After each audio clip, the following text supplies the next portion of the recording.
Okay, let's look at these last two examples. So, unlike the first two where we had positive a and b values, looking at the functions for c and d, we can see here that we actually end up with a negative a, positive b, and the last one's a opposite of that, positive a, negative b. So let's have a look and see how that affects what we're doing. So the important part for us to really start and remember is that the negative for the a is going to flip it. Okay, where's it going to flip it? Well, we'll recall back to our first video. Our a value flips across the x. So we can see here a negative a value is, instead of coming up like our positive a, it's going to flip it below. Okay, so we've got our general shape in mind. So we know that we're going to have something below the x-axis. We've got to keep in mind here that it's saying, hey, there's a positive vertical translation, so it's going to move it all up too. So we'd imagine that it's going to pop up from the asymptote of 0 up 1, 2. So let's mark that in now. Let's remind ourselves as we go. So let's call that 1, 2.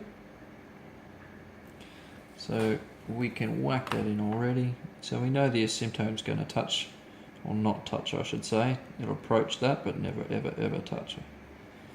Okay, so our general shape is going to have something coming along down here and so on. We notice there's no horizontal translation again, so we should see something like that.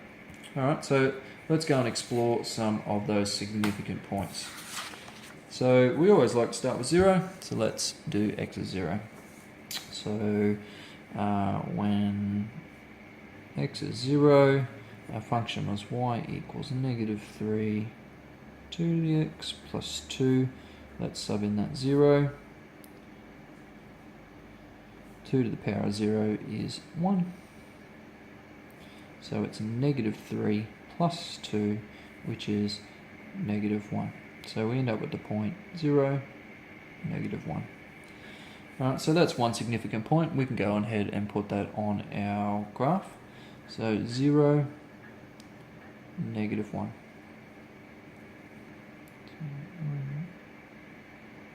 Negative 1. So I know it's going to pass through there.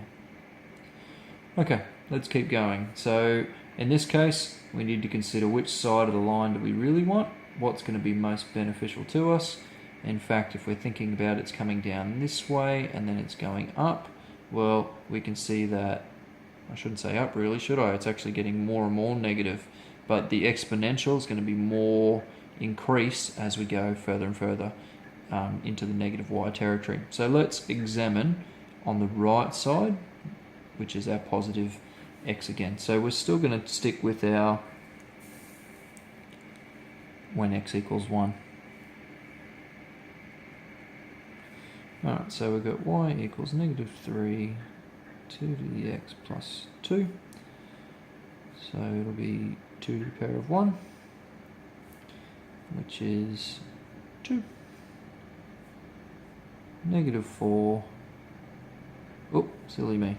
That should be a 3. Let's fix that up.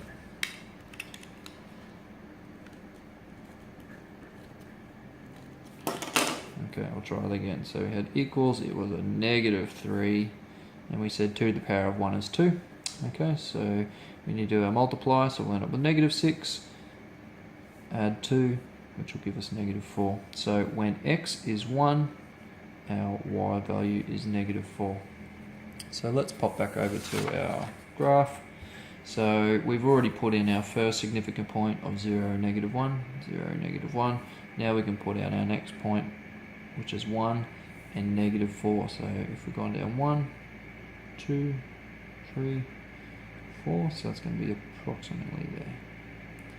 Alright, so now we can go ahead and put in our, remember our general shape was 4, was coming through like this.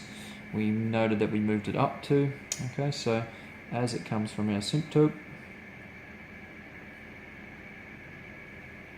passing through 1 and coming up quite quickly towards 1, negative 4. Alright, let's have a look at our last one.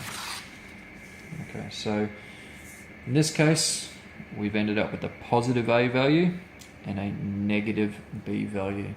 So remember that our b value flips across y. So positive a, negative b, positive a, negative b, we should, positive a, negative b, we should end up with something that looks generally like this. Okay, so it's flipped across from the y.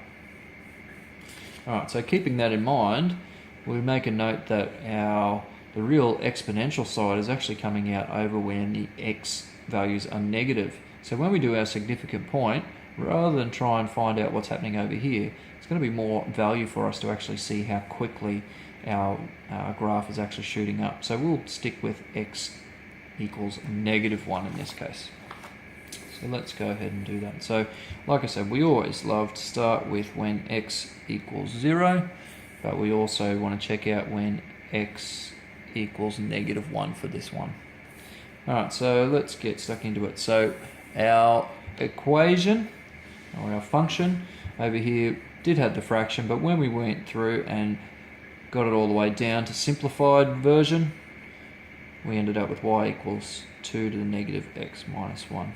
So subbing in 0, it's like 2 to the negative 0 minus 1. Anything to the power of 0 is 1.